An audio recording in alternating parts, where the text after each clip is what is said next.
Welcome everyone to another Mobile Development Friday.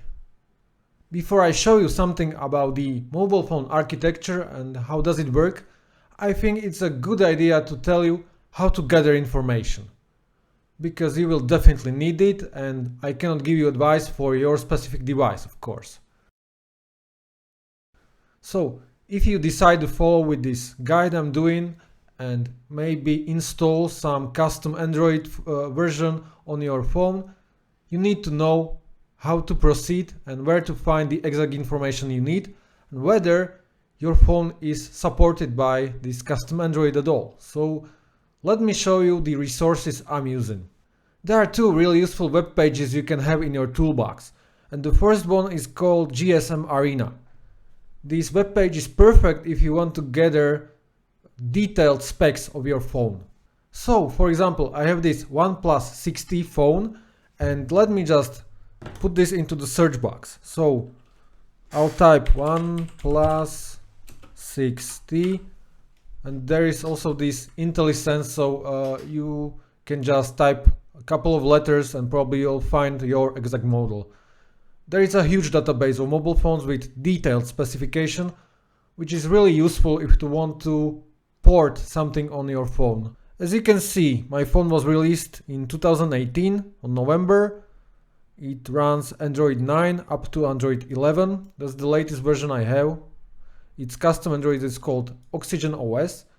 By the way, OnePlus code was merged with the Oppo, which is its owner or co-owner of this company. So the Android 12 and up is called the Color OS. But I think most of the gists on the OnePlus phones stay as is.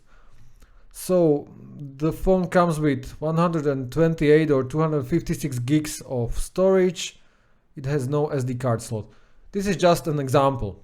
So you can see many different information about your phone, including what display does it have, how much memory it can offer.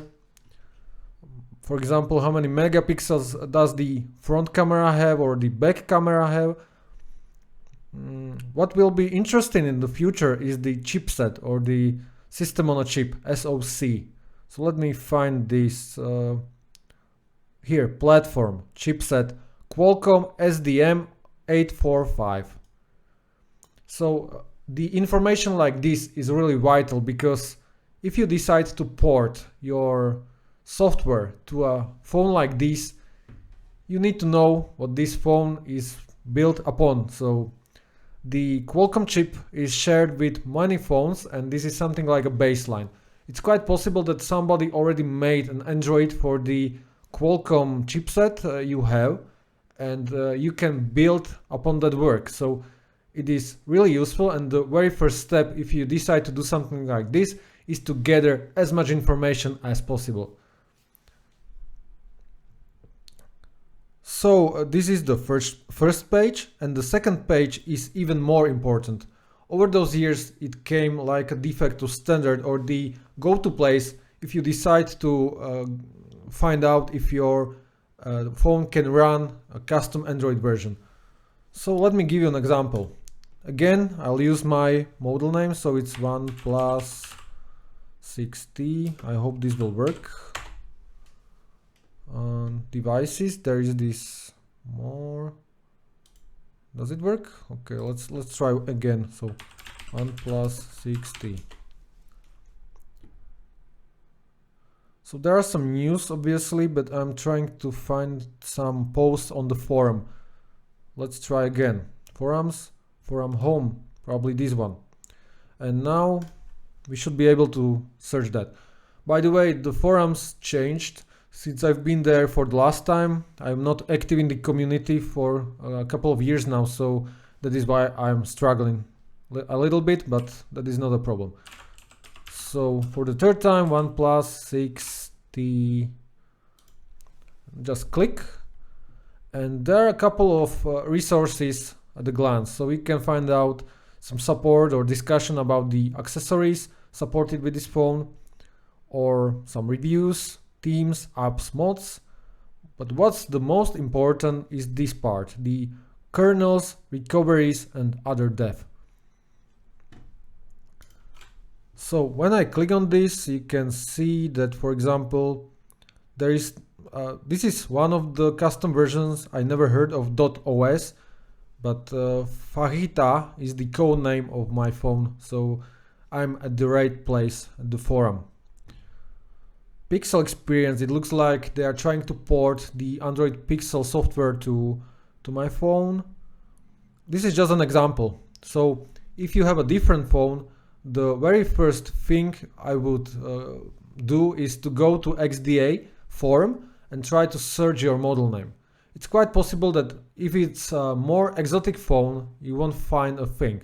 It happened to me a couple of times, so be prepared for that. In which case, there is still a possibility to run a custom version of Android. It's just much more complex, and maybe it's just not worth the time. So if you are just a beginner working with these phones, the best thing you could do is to buy something which is really well supported in the community. And for example, these OnePlus phones are well supported, so I do recommend one of those. You can buy them second-hand market really cheap, so something like this. Or maybe if you go with the Pixel phones from Google, those will be fine as well, and maybe even better because they are supported even on more distributions, because I know about some security oriented Android builds from the community just for the Pixel phones, so you cannot go wrong with this choice as well. So let me just try to randomly pick something, or I'll go with the standard. So let me find if there is Lineage OS, which is one of the larger distributions. Lineage, yeah, here it is. So the latest Lineage OS is 19, and it has some progress here. So usually you will see a description of this ROM, what it can do, what issues are there, because sometimes you can find here ROMs which are still work in progress. By the way, what is a ROM?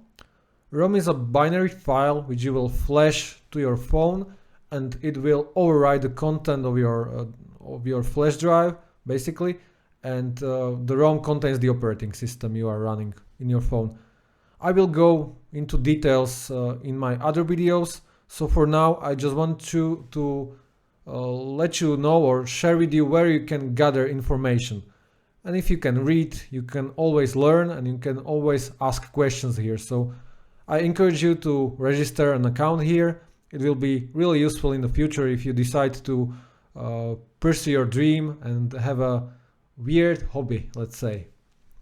So when I expand, I can see that this is the second release of Lineage OS. Mobile data works again. Do you see? Issues like this might happen if you are using a custom ROM, so some basic things may not work. It is a normal thing in this community, but over time those ROMs or these images, software images, are polished and are stable for daily usage. So sometimes it just needs a little bit of patience from you, but it's worth it in the long run, because even if you have an older phone like OnePlus 2T, which is a couple of years old now, maybe there is still a decent chance to have a Android 12 running on it. So thanks to the community, of course. It's not officially supported at this phone. So right down below you can find discussion to this ROM, and you can also ask questions. And usually what I gather here, or when I want to flash a custom Android, I don't need just a ROM. Usually I need to flash a custom recovery, which is some small part of in your phone just for like fail-safe operation of your phone, so you can, for example, backup your operating system or do a full mobile backup into a file, into a huge file with everything. So if you mess something up, you can restore your huge backup and you will have everything as is, including your apps, your settings, everything as it was before you messed something up. So many useful things you can find here. So recoveries I mentioned, the ROMs I mentioned.